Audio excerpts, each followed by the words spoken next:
Hi Darna. Hello. Mangangamusta lang sana ako saka may mga kunti lang ako mga katanungan. Ano yun? Bilang isang transgender, ano yung pinaka gusto mong nangyayari sa buhay mo, ganun?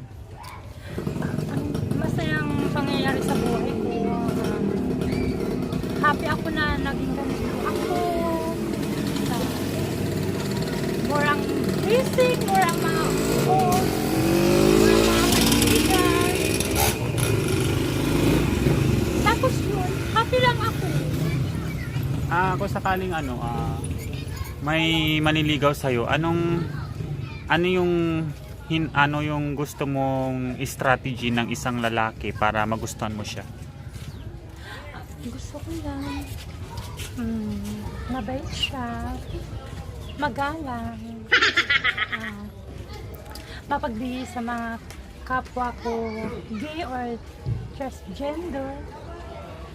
Pero ano yung pinaka gusto mo sa, kunwari, maputi, maitim? Wala naman akong pinipiling mga lalaki. Basta magustuhan nila ako. Hindi ka kung namimili ano as in ako. kahit anong itsura niya, ganun? Hindi naman ako pumipili ng guwapo or itsura. Basta sa akin lang. Sige, ganito na lang. Ano ba yung tipo mo sa isang lalaki? Hindi ko naman masasabi. Basta Islike lang, mabait lang siya, magalang, tapos yung gwapo kasi, kung pipiling kong gwapo, baka hindi siya para sa akin. Kaya, ang pipiliin ko na lang yung talagang, islike lang talaga yung lalaki na karapat dapat sa akin na kung ano ako at sino ako. Yung hindi niya kakaya sa mga tao. Pero sa dami ng naging boyfriend mo, kasi balita namin is habulin ka raw ng mga lalaki.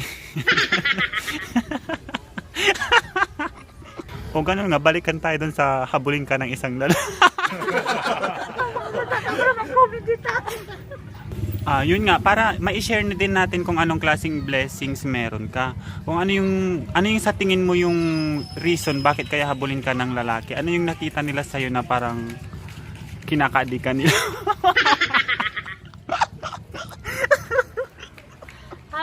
Siguro, yung pinapakita kong kabaitan ko sa kanila, yung pinapakita ko yung ugla. Teka lang, anong klaseng kabaitan ba yung pinapakita mo sa kanila?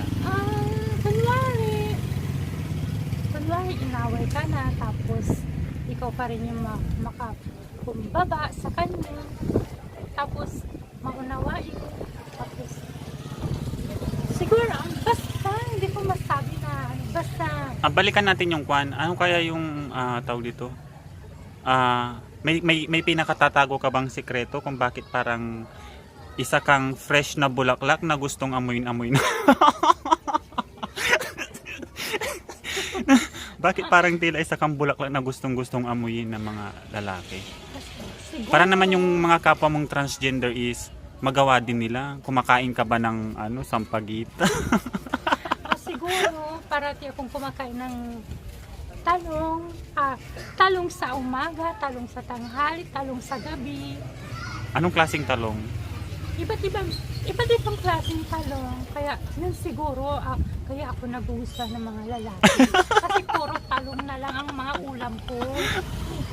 Kaya, tapos siguro, nahuhumalin sila siguro sa asit ko. Asit ko na walang ngipin. Asit na walang. Siguro. Pero Darna, wait lang, ilang taon ka na ba ngayon? I'm 33 years 33. old. Pero bakit kahit na nasa edad ka ng ganyan, 33 is parang yung halimuyak mo parang pang 15 pa rin. Ay. Pero hindi ko alam kung bakit humahabol pa rin mga lalaki sa akin. Tapos may mga nabalitaan pa kaming kumbaga yung karibal mo na is babae, pero ikaw pa rin yung parang nakakakuha ng corona. Siguro dahil sa mahinhin ako at hindi ko pinapakita yung... So ibig sabihin yung pagkamahinhin mo, yun yung meron sa'yo na wala dun sa isang babae na yun? Oo, yun tama siguro kasi karaniwan na silang alam mo na, dapat din tayo mga bakla or mga transgender, dapat din yung parang talagang Pilipino, mindful. Ipakita natin yung feeling natin sa mga lalaki para hindi rin sila mawalan ng gana sa atin. Okay. So sa edad mong 33 na, siyempre wala ka pang asawa hanggang ngayon. So ibig sabihin di mo pa talaga nahahanap yung pinaka Mr. Right mo. Siguro. Ilan na ba naging boyfriend mo simula nung Boyfriend talaga. Oo, para i-share mo na naman sa iba para at least malaman na yung tungkol kay Darna kasi ang pangalang Darna pagka nakikita ka sa dami sinasabi nila Darna ang bato. Ano nararamdaman mo sa sinasabihan ka ng Darna ang bato? Ang sabi naririnig ko yung Nasisiyahan ka ba pag sumisigaw sila ng Darna ang bato? minsan nasisiyahan pero minsan hindi kasi yung mga iba pag tumawag sila ng Darna parang nababastusan ako pero pag tumatagal-tagal na rin nasanay na rin ako kaya pag minsan Darna ang bato. Sige, balikan natin yung question ko nung isa. Ilan na ba naging boyfriend mo simula umpisa? Bago magsimula yung liga?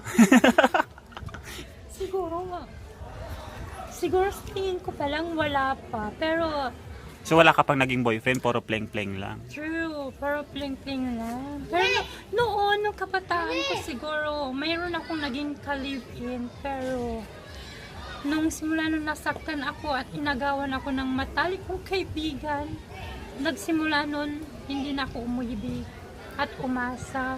So sa bagay, hindi naman may iwasan yung may mga third party na yan, no? Yung mga kaibigan mo, tinatalo ka. Kaya nga, simula nung sinabi ko sa sarili ko. Pero ikaw, nasubukan mo na bang maging yung parang agawin yung jowa ng may jowa? Ng agaw ng jowa ng may jowa? Hindi ko pa nasusubukan yan sa mata ng buhay ko. Hindi ko pa Kasi noon may nabasa kami sa Facebook na tila binabash ka nila. Na isa ka daw na ahas, malaking sawa. True. Yan ang sinasabi nila. Kasi nung alam mo, yung mga iba na kaibigan, hindi nila matanggap na porque yung jowa nila is lumalapit sa mga kaibigan nila, tingin nila naagawan na sila. Pero dapat nilang tingnan din yung dahil sa pakikisama sa jowa nila, pakikisama na rin sa pagkakaibigan niya. Hindi dahil ba sa pakikisama is nangaagaw ka niya. Okay, sige. Last question na tayo. So, ang last question ko, di ba isa kang transgender, paano mo napalitan yung boses mo na para maging boses babae? Magpapasalamat na ako sa buong may kapal. Kasi simula nung bata pa ako or nag-edad ako ng mga 5 hanggang sa pagtanda ko na ganito na yung boses ko. Kaya nagpapasalamat ako sa Diyos na kahit binabas din yung boses ko na maliit daw, parang duwende. Pero nagpapasalamat pa rin ako kasi ganito yung boses ko. Siguro ito rin yung asset ko na boses babae sa mga lalaki. Okay, sige. Pero yung mga basher mo, kasi syempre sikat ka na, maraming nakakakilala sa'yo sa maraming barangay, kung saan ka mapadpad, kilala ka bilang si Darna. Ano yung masasabi mo doon sa pinagsasabi ng mga basher na sinabing para ka daw nakalunok ng ng lata? Ako naman din. Kung sakaling nanonood sila, anong masasabi mo sa kanila? Ang masasabi ko lang sa kanila, kung nagbabasher sila sa akin, salamat. Kasi kahit nagbabasher nila ako, hindi naman ako Hindi ka nagagalit, hindi ka nagtatanim ng sama ng loob. Hindi ako nagtatanim ng galit or sama ng loob sa kanila. Salamat at dahil binabash nila Harap ka sa camera, sabi mo yung message mo sa kanila. Sa mga nagbabasher sa akin. Kahit binabasher niyo ako ng ganito, kahit ganito ako, tinatawag ako na Darna, na ganito na ako kulang sa ngipin. Pero masasabi ko lang sa inyo, kahit i-basher niyo na akong i-basher, thank you pa rin dahil sa inyo. Okay, so sige, so last na lang Maraming salamat, Darna, dahil sa tiwala mo sa amin. Nagpa-interview, maraming salamat. Salamat din. Siya nga pala yung magpakilala ka muna sa ating mga viewers. Hello mga viewers. I'm Darna pala from Barangay Malasiki, Pangasinan, Barangay Palong pala. Ako yung laging binabasher nila dahil sa pangalan kong Darna. Simula nung sumali ako sa Miss Gay 2010. Don't forget. Salamat po sa mga nanood sa akin at sa mga nag-rush sa akin. Don't forget sa subscribe. Huwag niyo akong kalimutan.